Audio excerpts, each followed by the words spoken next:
I am afraid. I haven't known fear like this since the night I died.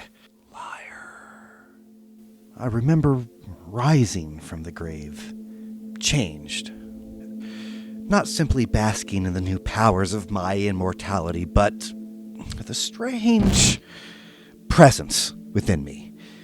It started with the constant pangs of hunger, but as the nights came and went, the distinction between it and myself became clearer. It would tell me to hate when I should seek to understand. She deserves it. To fear when I should hold fast. It would tell me to kill when I drank. To drain my prey to its last drop of blood. Since my first memories as a Cainite, I have feared the beast. I would come to learn that we all suffer under the lashes of the beast. It's one of the few things that we all share in common. Every vampire, no matter their clan, must fight against the darkness that lurks within our soul. The beast is the monster we all carry within us, the shadow that follows us wherever we go.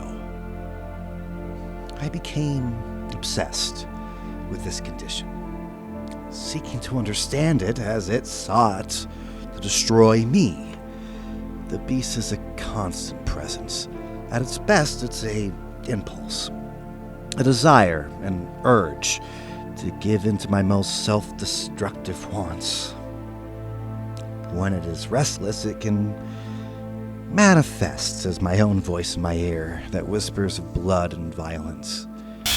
Killing is justified, even necessary. And when it rages, the world gets very small. With every fiber of my being struggling to maintain control over myself, my eyes wet with tears of blood as I try to refrain from committing terrible atrocities.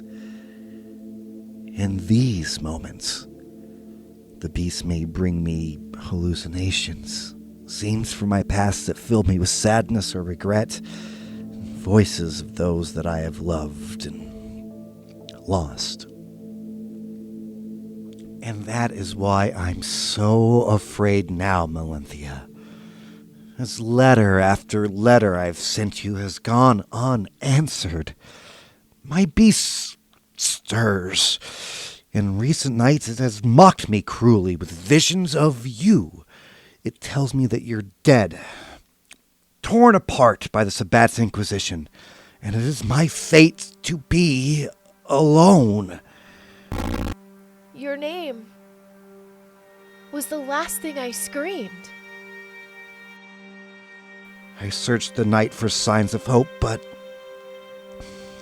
the beast presents me only with despair. You are the one thing that kept me grounded. You gave me strength to hold to my path of metamorphosis and fight against the beast. My love for you is my light in that darkness, guiding me through the perils of the beast's siren's call to ruin. Melanthia, where are you? I have come to Prague in search for you, but none of my contacts here can tell me of your fate. I write this letter with fading hope that it will reach you, but with each line I feel the beast tearing at my soul, whispering to me terrible truths I don't want to believe. I used you.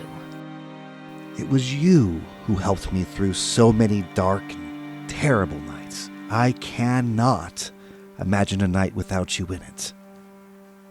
And I don't want to. Why didn't you save me? And so I search for you. And in my mind, I seek to endure the ravages of my eternal tormentor. This beast, which is the legacy of our immortality. My theories on the beast place its origins with Caine himself, the evidence for which can be found in fragments of the Book of Nod, which talk about the Dark Father's life after killing his brother Abel, and receiving the blessings of immortality by God's hands. After Caine had found Lilith and received her blessings, he fell into a deep sleep, where he was approached by the angels of the Lord. The first archangel, Michael, would curse Caine and his descendants with the fear of fire. The second, Archangel Raphael, would curse Caine by declaring he and his offspring would always need fear the sun. And the third, Archangel Uriel, would say unto Caine, "For as long as you walk the earth, you and your children will cling the darkness. You will be always as you were at death, never dying, living on. You will walk forever in darkness, and all that you touch will crumble into nothing until the last days." The curse of the two angels are important clues. Vampires risk frenzy when confronted with fire and sunlight. And what is frenzy? It's when a vampire loses control over himself to the beast, this hellish force within us, and become a passive observer at this horrible presence, acts out in fear, anger, or hunger.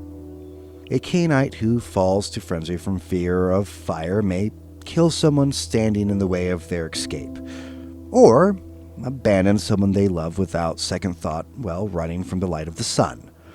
A vampire who suffers from embarrassment at court may fall to anger frenzy at the insult, leading to wild acts of violence that may harm the person that the Cainite loves most. And hunger. We find its tie-in with the visit of Archangel Uriel. It's the most common type of frenzy in my experience, where the desire for blood grows so great that we must find a human victim and drink, and more often than not, leading to the death of the mortal. And if no human is around, then the nearest vampire best be wary. It is this curse by Uriel that is key, Melanthia. The first two angels talk of fire and sun, and the beast is the manifestation of that curse. The third angel's words are even worse. Uriel speaks of hunger and blood, but ends with, "All you touch will crumble into nothing, into the last of days. Everything that we've built, believe in, loved, all will crumble into nothing." For me, this curse is again ruthlessly enforced by the beast, who constantly tempts us to follow our worst impulses. In the end, vampires are animated corpses that subsist by preying on others. Our existence depends on harming others. When we die, we are in many ways shadows of our former selves. When we rise again, we cling to our ideas of humanity.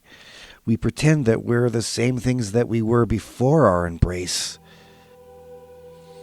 The wiser Cainites adopts passive enlightenment, which gives them new philosophies or ideals to cling to. But from the first moment of your immortality, the beast seeks to wear away at that humanity, or those enlightened ideas. And each time you betray those inner truths that you cling to, each time that you fail to live up to your humanity or ethics, you begin to fall towards the ruin Uriel promised. As a vampire's humanity erodes, she becomes jaded and blasé. She may even actively pursue progressively depraved acts in order to feel anything at all. With little memory of her humanity to guide her, a vampire's behavior becomes callous to the extreme, utterly degenerate, and completely predatory. The beast grows stronger the more your humanity is degraded. And in the end, if the beast is able to strip away your ethical defenses completely, it will consume you, taking control over your body in a state called wassail. You become a violent and urge-driven monster, a savage creature, running towards annihilation. I think on this existential horror quite often as I search the city for you. Thoughts of life without you inevitably turn to thoughts on the beast and how strong it grows within me. You'll die if you stay here. Your weakness Disgusts me. I'll die before I surrender to it, my love. I wonder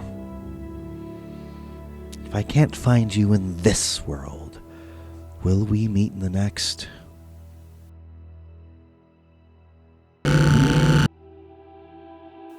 I'm gone. Where are you? Peter Gorkin, Clan Malkavian, Prague, May 1944.